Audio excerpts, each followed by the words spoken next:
Have you ever wondered why some people seem to attract money effortlessly, while others work tirelessly and never seem to have enough? What if I told you that wealth isn't just about numbers in your bank account, but about energy, an invisible current flowing through your thoughts, emotions, and actions every single day? The truth is, money responds to your vibration. It's not only a physical currency, it's an energetic mirror of your beliefs, fears, and sense of self-worth. In this journey through the energy of money, we'll uncover how your inner world directly shapes your financial reality, how subconscious blocks drain your prosperity, and how to realign your mind and energy so that money doesn't slip away but flows naturally toward you. Stay until the end, because once you understand this connection, you'll never look at wealth the same way again. Chapter 1. The Hidden Current. How money reflects inner energy. Money is not merely a ledger entry or a transactional tool. It is also a feedback system that mirrors the energy you bring into the world. This chapter reframes money as a relational phenomenon. It moves toward people who embody clarity of purpose, readiness to receive, and aligned action. The first step is shifting your mental model. Instead of seeing money as scarce and external, consider it a responsive signal that amplifies your internal patterns, beliefs about worth, habitual attention, and the emotional narratives you tell yourself. Begin with a brief diagnostic. Track the tone of your inner monologue about money for 1 week. Are your mental statements primarily scarcity-based, "I can't afford that, there's never enough," or possibility-based, "I can create value, I can solve that problem"? This diagnostic is not moralizing. It reveals energy vectors that shape behavior. Next, consider how attention functions as a magnet. Attention directs energy. When you obsessively worry about lack, you concentrate cognitive resources on absence, and therefore act in ways that confirm it, avoiding risk, underselling offers, or procrastinating on revenue-generating activities. Replace passive worry with focused attention on value creation. A practical exercise. Write down 3 concrete actions you could take this week that would directly create measurable value for someone else. Commit to executing at least one. The chapter then explores emotional alignment, how feelings like shame, guilt, or anxiety block the circulation of money. Shame about success leads to underpricing. Guilt about asking for payment reduces sales effectiveness. The antidote is emotional calibration. When an emotion arises, label it, sit with it for a defined interval, 2 minutes, and ask what practical step you can take right now that aligns with your highest values. This micro-habit converts internal turbulence into directed action. We examine belief repair. Limiting beliefs are not facts, they are learned associations. Use a 3-step reframing technique. Identify the belief, gather contrary evidence, 5 real facts that disprove it, and create a new, precise affirmation framed as a hypothesis. I can earn X dollars by delivering Y within Z weeks, rather than vague praise. The chapter ends with a minimal practical system: daily attention, weekly action, and monthly review.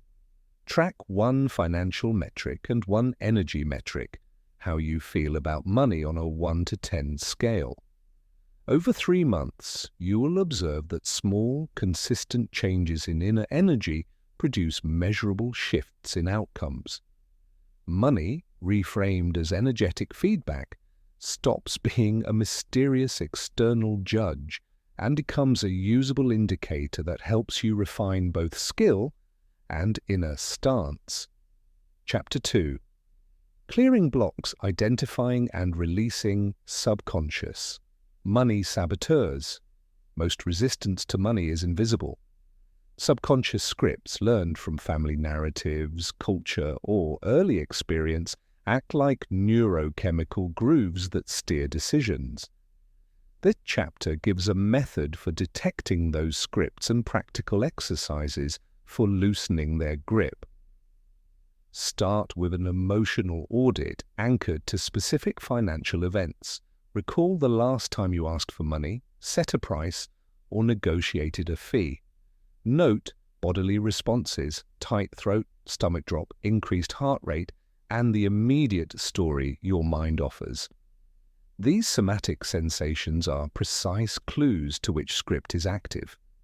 We classify common scripts into 4 categories: scarcity inheritance, money is dangerous; merit punishment, if I earn a lot I will be punished; unworthiness, I don't deserve wealth; and obligation overdrive, I must give until it hurts. For each script, the chapter provides a 2-minute interruption technique. When the trigger appears, suspend the narrative by taking 3 slow breaths, name the script aloud, and mentally step back as a witness. This breaks automaticity and provides a choice space. Then apply a reframing ritual. For every negative script, design a small evidence-producing action that contradicts it. If you fear being punished for making money, design a transparent project that benefits others and includes clear, ethical terms.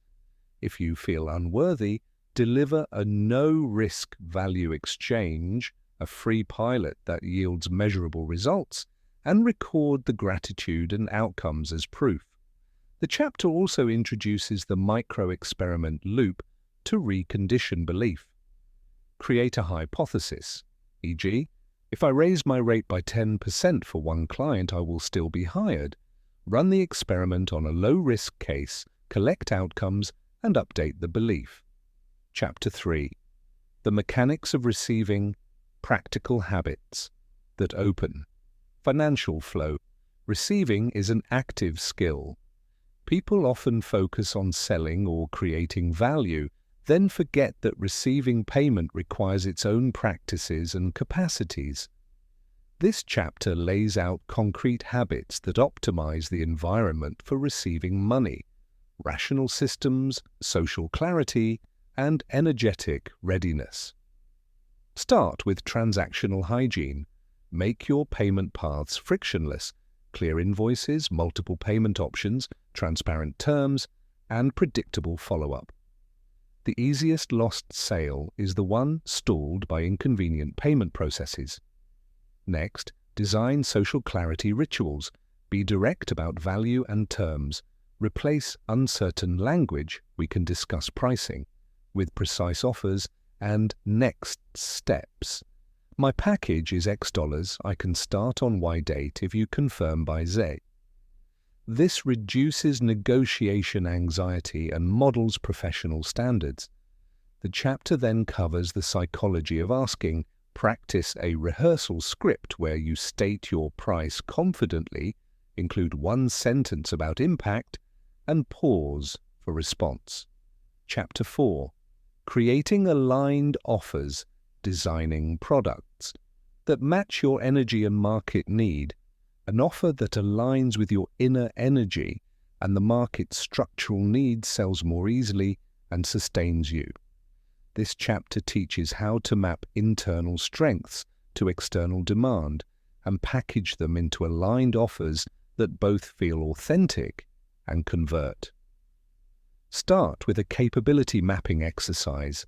List your top 3 competencies, 3 audience problems you can solve, and 3 delivery formats you enjoy: coaching, done for you, digital products.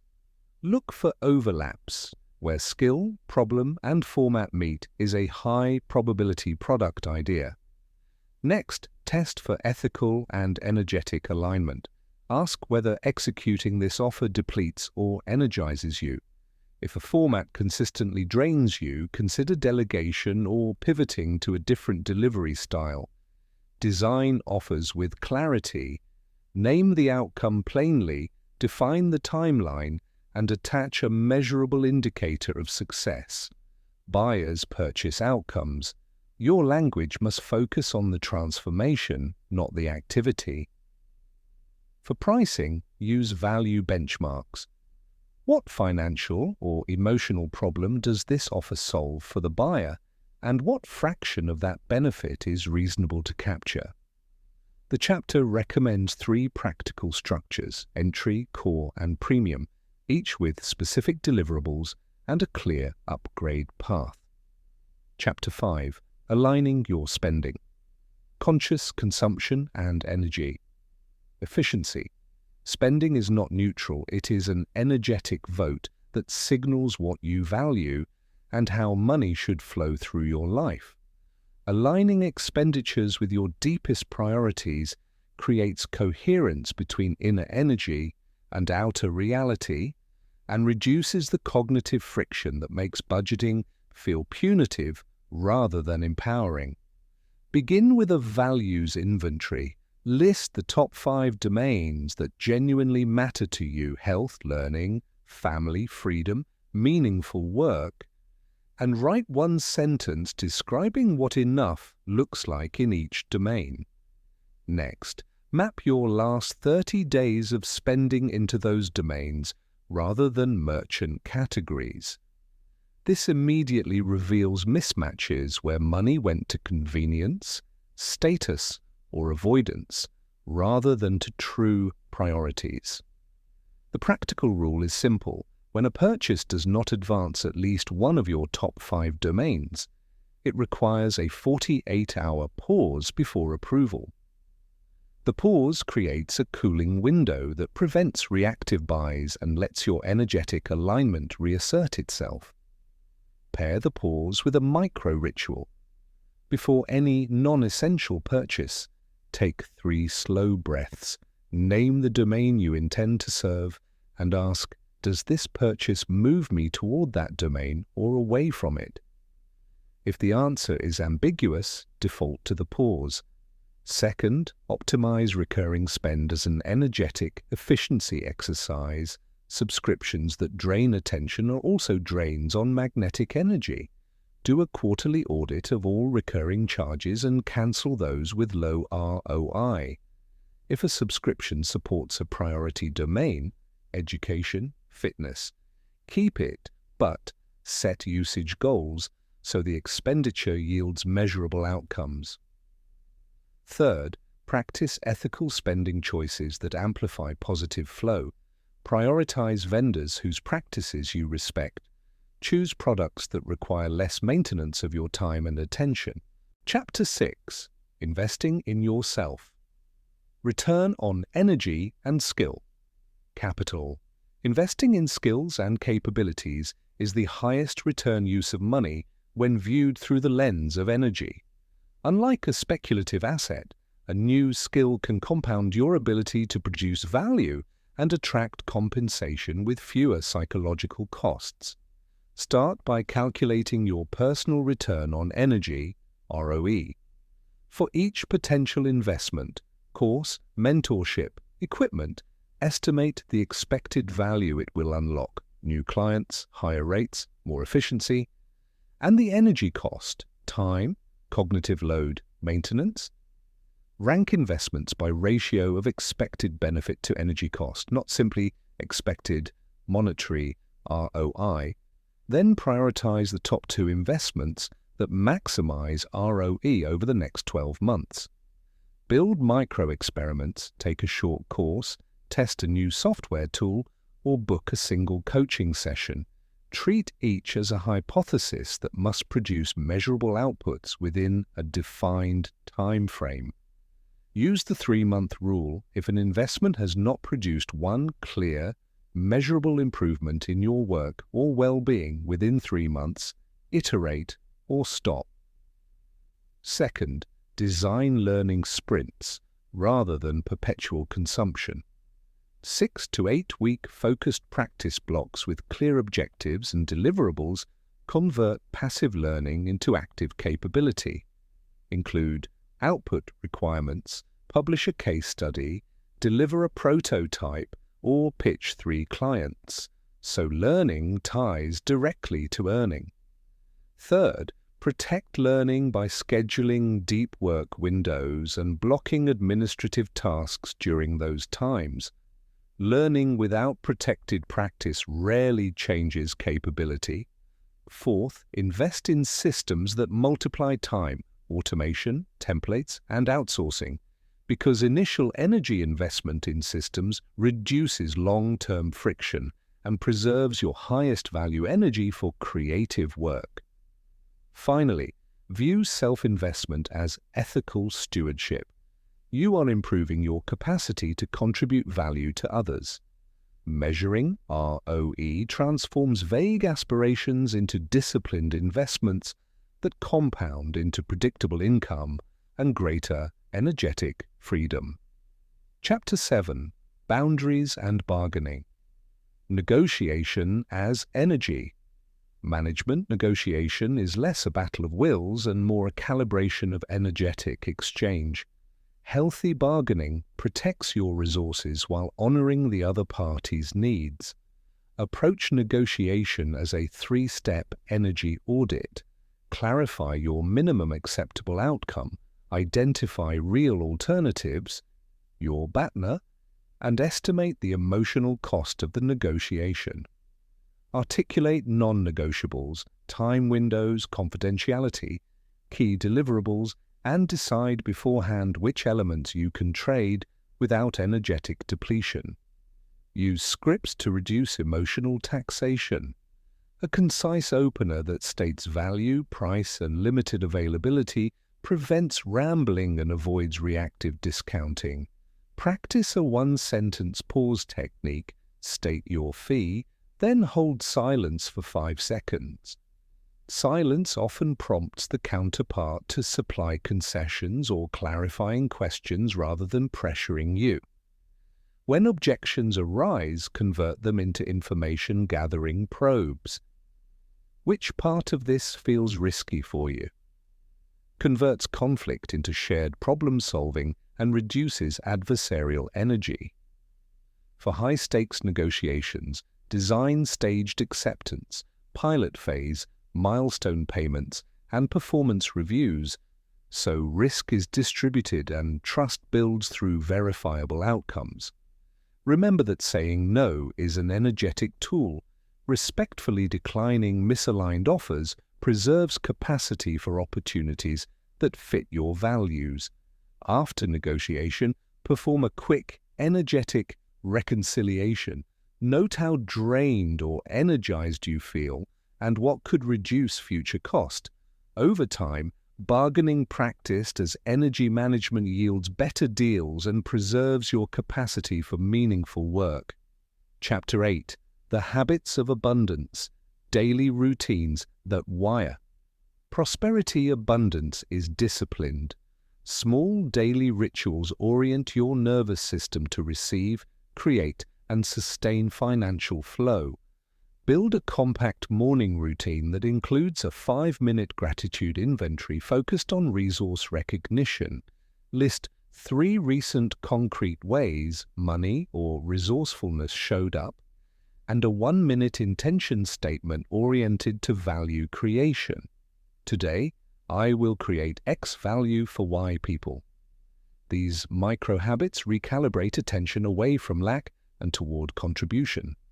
Add a midday micro-check, a quick status review of priority tasks and 1 active outreach, email, message, or short call that moves revenue or relationship forward. The evening closure ritual records 1 win, 1 learning, and 1 next step for tomorrow. This converts daily activity into momentum.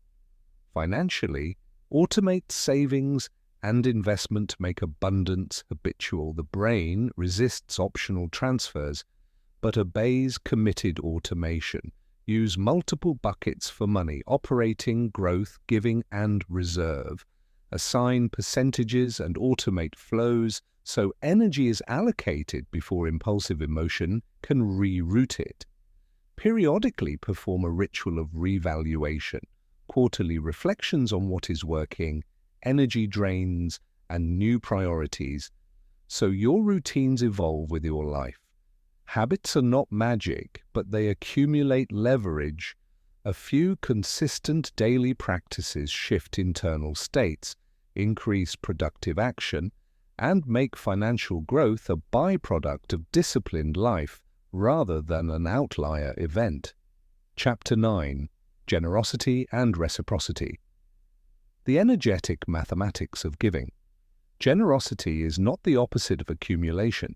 Done wisely, it expands network value and increases flow. Think of giving as strategic circulation. You release resources with a clear intention to create reciprocal value, strengthen relationships, or seed future opportunities. Start with a calibrated generosity plan that sets proportions for giving, time, money, and expertise aligned to your capacity and goals.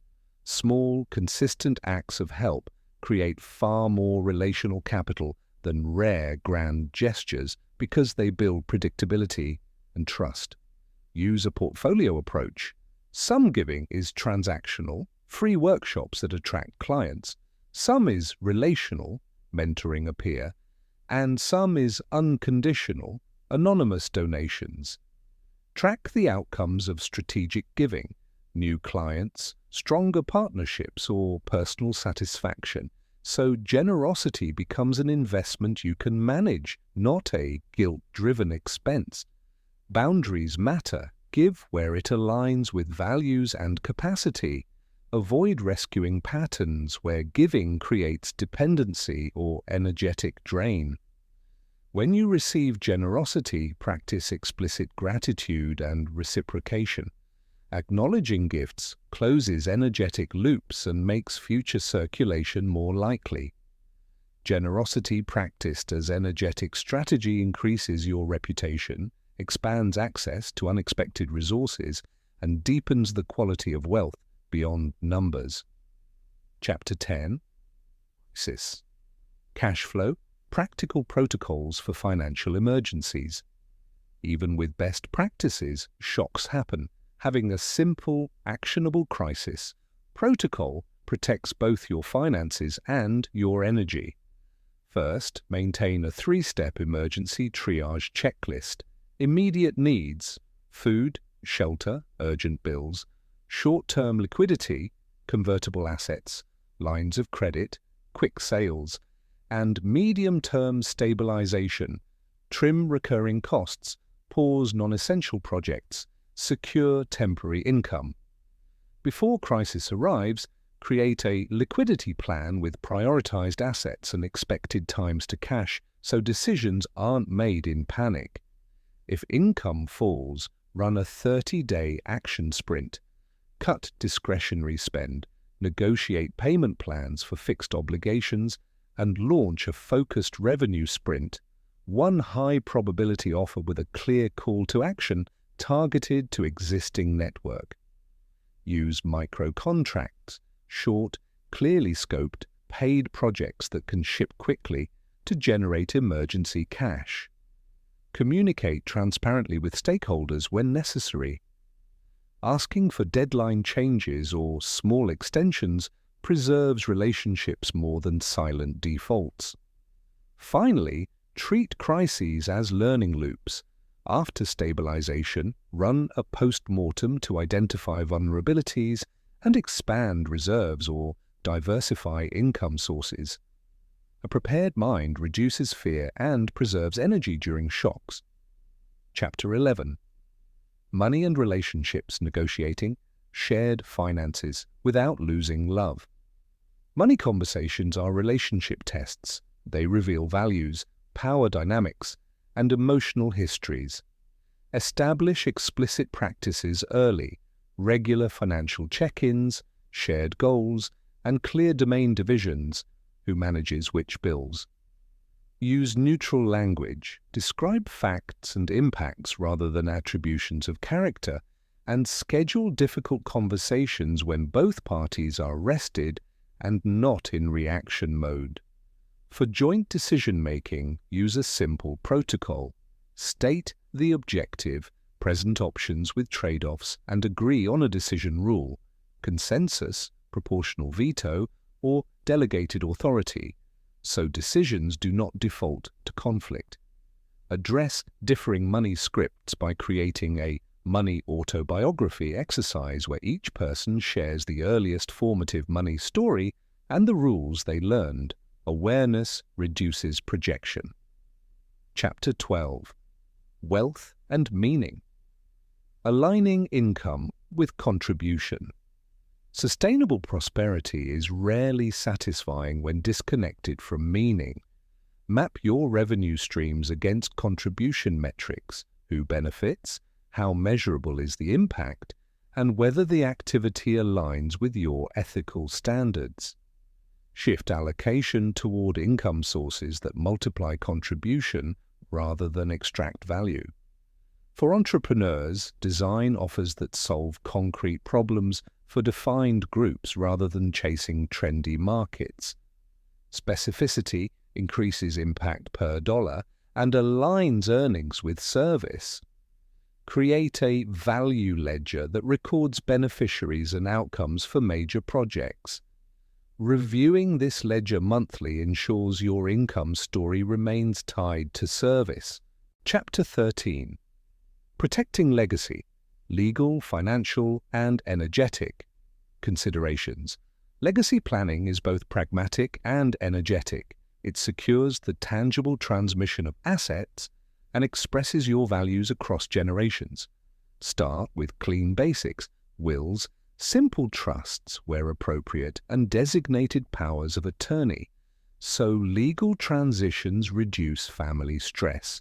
Pair legal documents with a values letter that explains the intentions behind your decisions. This reduces posthumous conflict and transfers not only assets but ethical context. For business owners, document processes create succession plans and codify mission statements so an enterprise continues to operate aligned with your energy. Financially, use diversified holdings and conservative leverage to reduce fragility in legacy assets. Finally, educate heirs or beneficiaries about stewardship, assignment of small managerial roles, shared reading of financial fundamentals, and joint philanthropic projects can embed responsible money energy in future generations. Chapter 14. Measuring progress, energy, KPIs and financial metrics that matter. Traditional financial KPIs matter: income, margin, runway, but energy-guided practice needs complementary metrics that capture alignment and flow. Create a compact dashboard: one financial metric, net cash flow per month, one capacity metric, deep work hours per week, and one energy metric, average daily money confidence rating on a 1 to 10 scale.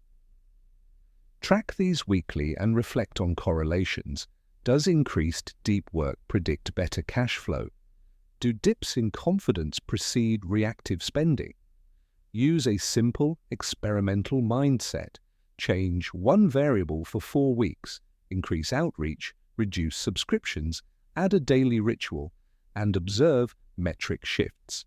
Periodic qualitative reviews, client impact stories, personal satisfaction, and stress levels are equally important. Metrics are tools for iteration. They convert vague aspirations into testable levers. Chapter 15. Integration practices: daily, weekly, and quarterly. Rituals to sustain change. Sustainable transformation is ritualized. Daily micro-practices keep attention aligned: morning intention, midday outreach, evening gratitude, and ledger entry. Weekly rituals convert activity into momentum: one deep revenue-focused work block, one systems review, invoices, subscriptions, and one learning session to compound skills. Quarterly cycles are strategic. Review ROE investments, adjust spending alignment, set new abundance experiments, and run a financial stress test. Document commitments and review results publicly with an accountability partner when possible. Build small rewards for milestones to reinforce progress. Integration is not rigid discipline but a responsive architecture that keeps your inner energy and outer money systems coherent. Practiced consistently, these rituals convert knowledge into habit and habit into sustained financial flow. Chapter 16. Networks and Influence. Expanding your financial ecosystem. Networks are not vanity metrics, they are energetic amplifiers that multiply opportunities when cultivated with intentionality. Treat networking as two simultaneous processes: outbound contribution and inbound receptivity. Outbound contribution is deliberate value delivery, sharing useful resources, making targeted introductions, and publishing short, actionable content that helps specific people in your field. Inbound receptivity is the capacity to receive and convert opportunities, clear contact paths, a short intake script, and a rapid response habit that honors momentum. Start by mapping your existing network into 4 quadrants: close supporters, transactional contacts, potential mentors, and market channels. For each quadrant, define one weekly action. Reach out to a close supporter with gratitude, provide a tangible help item to a transactional contact, request advice from a potential mentor, and publish a concise case study for a market channel. Use a simple CRM or even a spreadsheet to track dates, topics, and follow-up actions, so relationships don't fade into memory. Influence grows from repeated, small, trustworthy interactions. Avoid intermittent grand gestures that feel transactional. Design an ethical outreach script. Open with context. I noticed X in your recent work. Offer a single useful item, a data point, a contact, a critique, and suggest a low-friction next step. Would you like a brief intro? This pattern reduces perceived ask cost and increases reciprocity. For strategic expansion, create a project that invites co-creation, an interview series, a joint checklist, or a small workshop, and invite 5 contacts to participate. Shared work deepens ties more quickly than casual messaging. Chapter 17. Systems for Scale. Automating flow without losing presence. Scaling energy-driven financial systems requires automation that preserves human presence where it matters and removes friction where it doesn't. Begin by mapping your current workflows end-to-end: prospecting, intake, delivery, billing, and follow-up.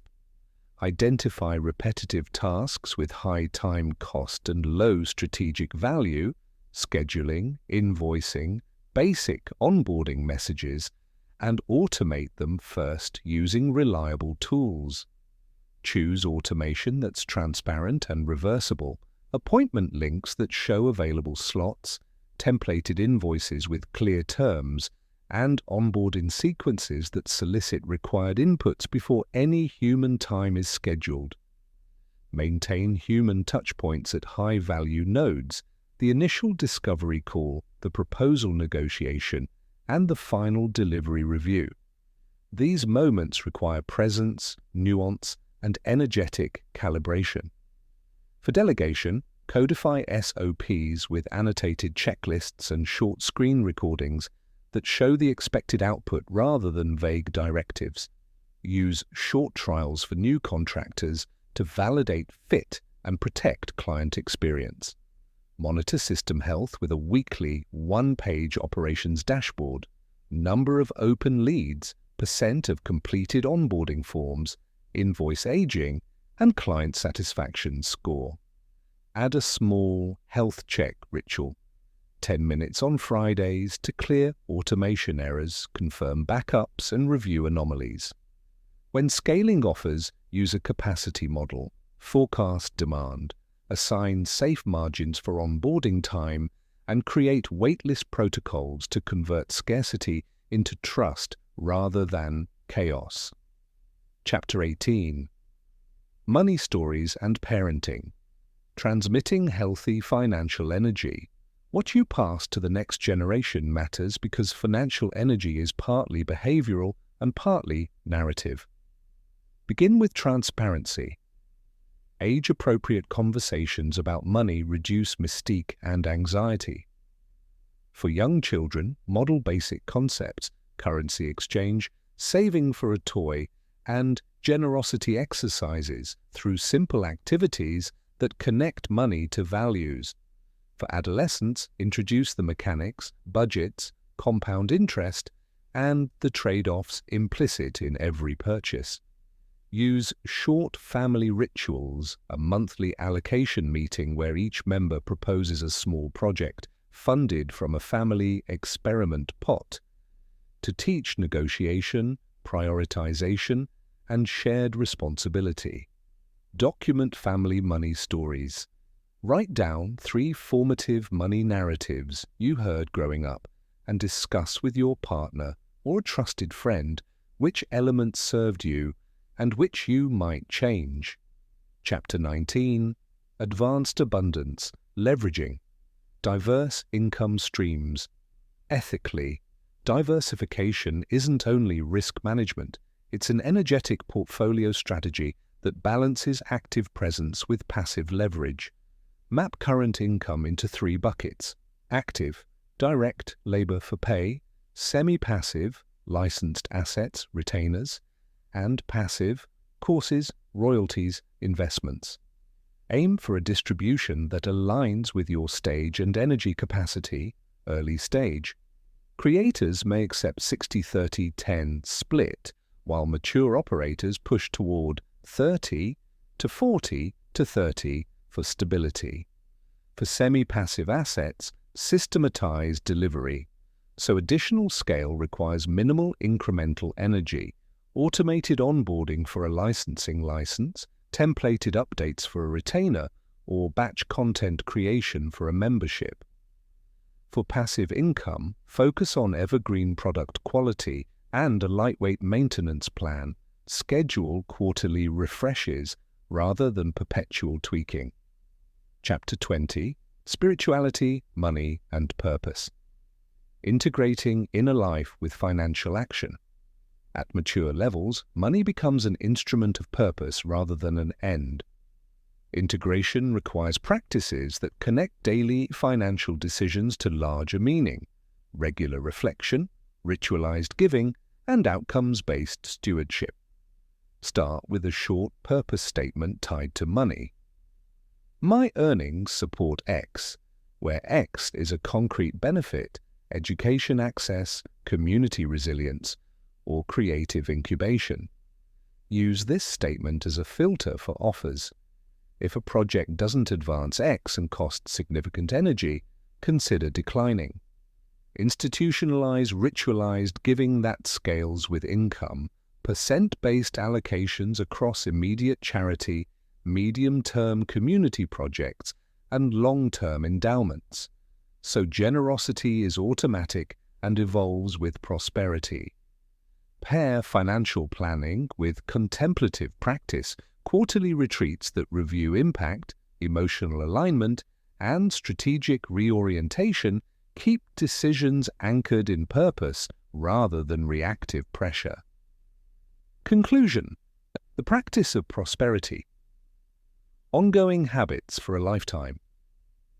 Prosperity is neither a destination nor an accident.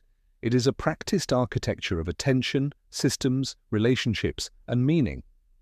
The path forward synthesizes 5 persistent practices: disciplined attention to value creation, clear systems that remove friction, focused investments in skills and capacity, relationships cultivated as reciprocal networks, and ethical frameworks that guide action. Convert these into weekly rituals: 1 deep work block for value creation, 1 operational review for system health.